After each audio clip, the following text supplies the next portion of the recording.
কেন্দ্রীয় বঞ্চনার অভিযোগে ফের সরব তৃণমূল কংগ্রেস। স্বরাষ্ট্র বিষয়ক সংসদীয় স্থায়ী কমিটির বৈঠকে পশ্চিমবঙ্গের বিপর্যয় মোকাবিলা খাতে প্রায় 53,696 কোটি টাকা বকেয়া রয়েছে বলে দাবি তুললেন তৃণমূলের রাজ্যসভা দলনেতা ডেরেক এবং ব্রায়ান। কমিটির চেয়ারম্যান রাধামোহন দাস আগরওয়ালের কাছে 4 পাতার চিঠি জমা দিয়ে ডেরেক জানান, এই বিপুল অর্থ না পাওয়ার দুর্যোগে ক্ষতিগ্রস্ত এলাকায় পুনর্গঠন এবং ত্রাণের কাজে বাধা তৈরি হচ্ছে।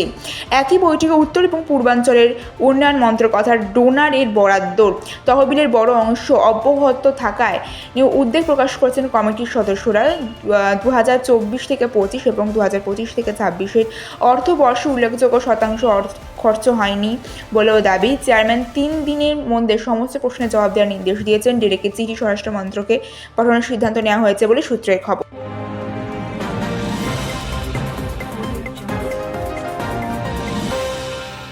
বিধানসভা ভোটের আগে গোষ্ঠী কন্দলে জর্জরিত বিজেপি। এবার ব্যারাকপুর সাংগঠনিক জেলায় দলের অন্দরমহলের বেঞ্জির ছবি ভাইরাল সোশ্যাল মিডিয়ায়।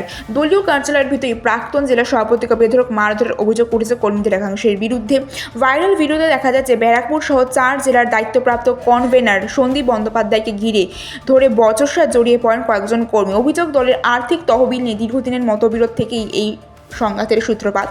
তবে ভাইরাল ভিডিওটির সত্যতা স্বাধীনভাবে যাচাই করা হয়নি। ঘটনার পর রাজনৈতিক মহলে তীব্র চাঞ্চল্য ছড়িয়েছে। জেলা বিজেপি সূত্রে খবর, বিষয়টি খতিয়ে দেখে প্রয়োজনীয় ব্যবস্থা নেওয়া হবে।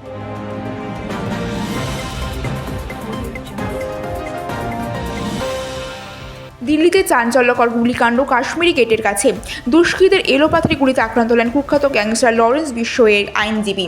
মঙ্গলবার রাত 10:30 নাগাদ আইএসবিটির কাছে হনুমান মন্দিরে যাওয়ার পথে গাড়ি লক্ষ্য করে অন্তত 4 রাউন্ড গুলি চালানো হয়। গাড়িতে সেই সময় 5 জন ছিলেন। হামলায় সন্দীপ নামে এক ব্যক্তি গুলিবিদ্ধ হন। তার কাঁধে 2টি গুলি লাগে, ভেঙে যায় গাড়ির পিছনের কাঁচ। চালক সিভিল লাইসেন্সের কাছে গাড়ি থামিয়ে পুলিশকে খবর দেন।